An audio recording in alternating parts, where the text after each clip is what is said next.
Normal aging changes the speed and ways in which the body handles drugs, and older people tend to have more diseases and to take more than one drug at a time. For these reasons, older people may be more likely than younger ones to experience side effects or drug interactions. More and more prescription drug labels specify whether different doses are needed for older people, but such information is rarely included on OTC drug labels. Many OTC drugs are potentially hazardous for older people. The risk increases when drugs are taken regularly at the maximum dose. For example, an older person who has arthritis may frequently use an analgesic or anti-inflammatory drug with potentially serious consequences, such as a bleeding peptic ulcer. Such an ulcer is life-threatening for an older person and can occur without warning. Antihistamines, such as diphenhydramine, also pose special risks for older people. Many nighttime pain relief formulas, cough and cold remedies, allergy drugs, and sleep aids contain antihistamines. Antihistamines may worsen some disorders common among older people, such as angle closure, glaucoma, and an enlarged prostate gland. They can also make a person dizzy or unsteady, leading to falls and broken bones. Antihistamines, particularly at a high dose or in combination with other drugs, can sometimes cause blurred vision, lightheadedness, dry mouth, difficulty with urination, constipation, and confusion in older people. Older people may be more susceptible to the possible side effects of antacids. Those that contain aluminum are more likely to cause constipation, and those that contain magnesium are more likely to cause diarrhea and dehydration.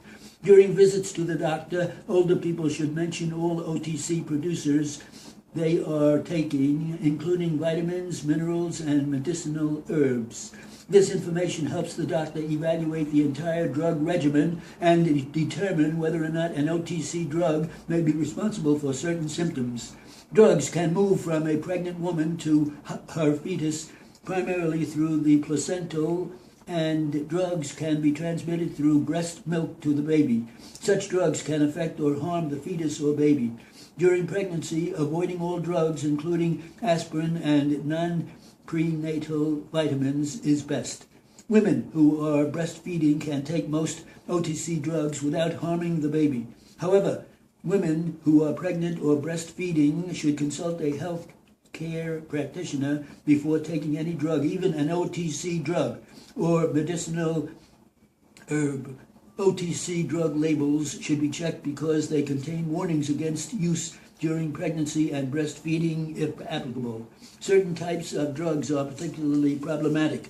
They include antihistamines, commonly contained in cough and cold remedies, allergy drugs, motion sickness drugs, and sleep aids, and non-steroidal inflammatory sleep aids, and non-steroidal anti-inflammatory drugs.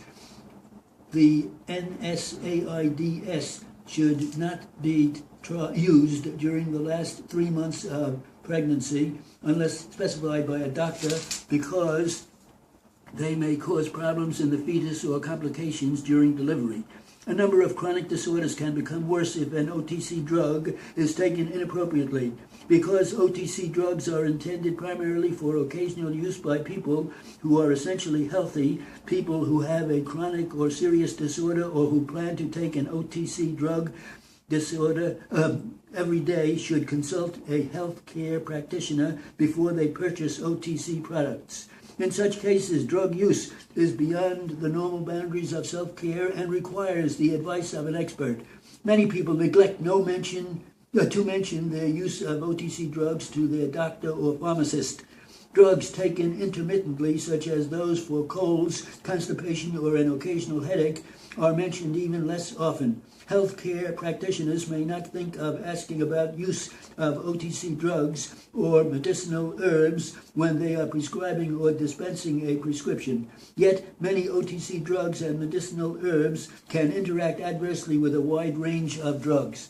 Some of these interactions can be serious, interfering with the effectiveness of a drug or causing side effects. For example, as little as one aspirin tablet can reduce the effectiveness of an angiotensin-converting enzyme inhibitor, such as enalapril, in the treatment of severe heart failure.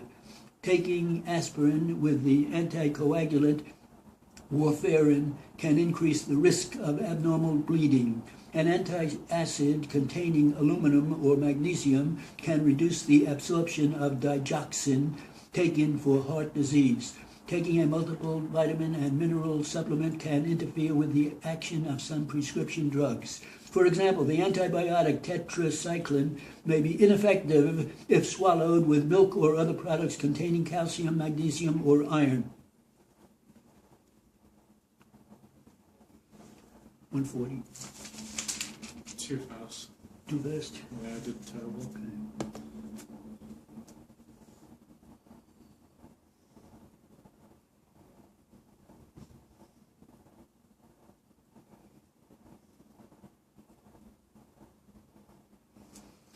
All right, that's it.